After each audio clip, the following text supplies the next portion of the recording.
Yan, so good morning mga farmers. Welcome ulit no dito sa ating channel, Sir Chad the Farmer, ang guro magsasaka ng Sibunga, Cebu, Philippines. And if you're new to this channel mga farmers, please don't forget to subscribe and click the notification bell in order for you to be notified with my coming videos. Thank you and enjoy this vlog.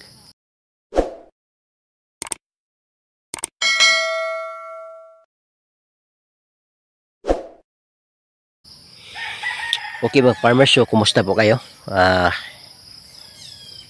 Yun nga, ngayon ay mag-update po ako sa aking mga tanim na upo mga farmers. So ngayon,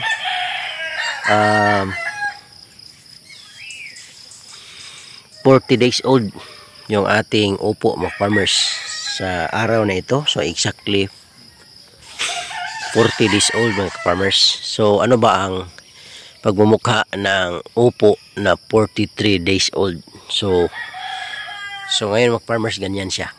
Okay? Yan yung mukha ng ating upo na 40 days old. And then what is good mga farmers, 40 days old mga farmers is expected may bunga na yan. Okay, so makikita nyo yan, may bunga na. Ganyan siya mga farmers. Yung mga bunga niya mga farmers. Tsaka yung isa. Yan. So ganyan siya no. So siya nga pala mga farmers, bago natin ipagpatuloy, shoutout muna no sa ating mga tagapagsubaybay all throughout Luzon, Visayas and Mindanao, most especially to my mentors in Ampalaya farming and of course sa upo farming. So shoutout agad Jupil Farmer, anak ni Matoy ng Montpelier, Argao, Cebu. At the same time, shout out Agaw Pino Yanggurin Kaminadi ng Barangay Manatad, Sibunga, Cebu. And also, shout out Boss Farmer Montijo ng Anahaw, Argao, Cebu. At the same time, shout out sa ating kaibigan mula sa Manila. Shout out by Lakas ng Negros TV. At the same time, shout out mula sa puwersa ng Team Persian Gulf Qatar, shout out Idol Aquarus. Okay, so at the same time no, shout out din sa ating kaibigan mula dyan sa Tiasong, Quezon Province. Shout out Bro Tay Bisay Magsasaka. Okay, and then sa iba pa nating mga kaibigan, mga subscribers at followers natin, shout out. So Salvador Farmers, Jojo the Farmers ng Barangay San Antonio, Southern Leyte, shout out. And also sino pa, Bicolanong taga Bukid, shout out. And then also shout out din sa ating mga kaibigan no, samahan sa YouTube.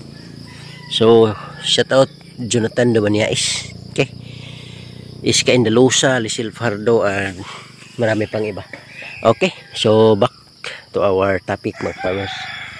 So 40 days old na upo mga farmers, yun nga, ganito na ang kanyang pagmumukha. So ganyan, so nasa roofings na sila mga ka-farmers sa ngayon. Tingnan nyo, yan o.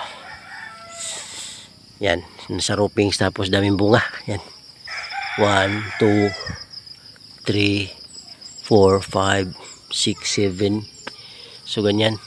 And then meron na rin tayong maaring ikakapon. Ito side shoots na yan, 1, 2, 3, 4.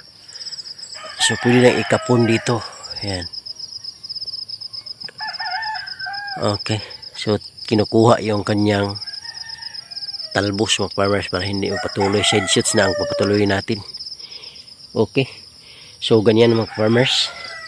Then dito din sa kabila, makikita nyo may mga bunga din mga farmers. 1, 2, 3, 4, 5, 6, 7, tsaka yung 8 malaki na. So ganyan mga farmers yung ating upo sa ngayon. Okay, dito pa oh.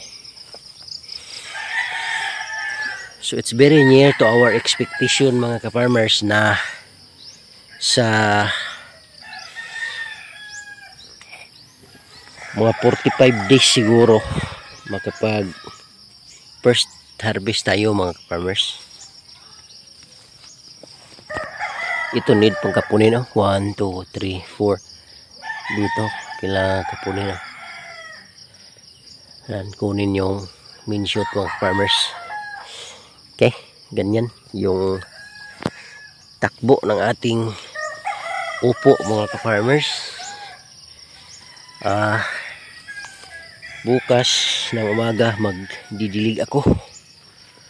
Okay, din ito, tingnan mo ito mga farmers. Yan, laki na. So hindi ito magtatagal mga farmers, ay ano, mga 45 days na, 5 days from now kapag harvest na tayo, kasi may malalaki na talaga mga farmers. And then by the way mga farmers, hindi po lahat ng seeds ay magkatulad. Mayroong iba na huli talaga, like that one, nahuhuli. Ito rin medyo nahuli din siya. 1, 2, 3, 4 pwede na nating kapunin dito. Yan. Kapunin natin. Okay, dito rin. Okay, yan o. So tulad nun mga farmers, no, umabot na siya sa roofing pero hindi pa nag side shoots pati rong isa. Kaya ito rin, oh, merong mga nahuhuli din pero okay lang. Ang importante maganda yung tubo nila mga farmers. By the way, meron din akong kalabasa dito mga farmers, oh. Itong kalabasa nito mga farmers, hindi ko to itinanim, ano lang to, tumubo lang dyan, yung baga yung tinatapon ba, tumubo lang siya mga farmers. Ito, yan yung ating upo mga farmers. Yan, push dito rin mga farmers, oh, mga bunga. Nga lang dito may kinain ng kambing mga farmers, yung kinain ng kambing, kinain ng kambing mga farmers. Yan, kinain ng kambing. Yan ang mga dahon, no, kinain ng kambing mga farmers. Okay, so I think yun lang siguro mga farmers, ano. Once again, maraming salamat po sa inyong lahat.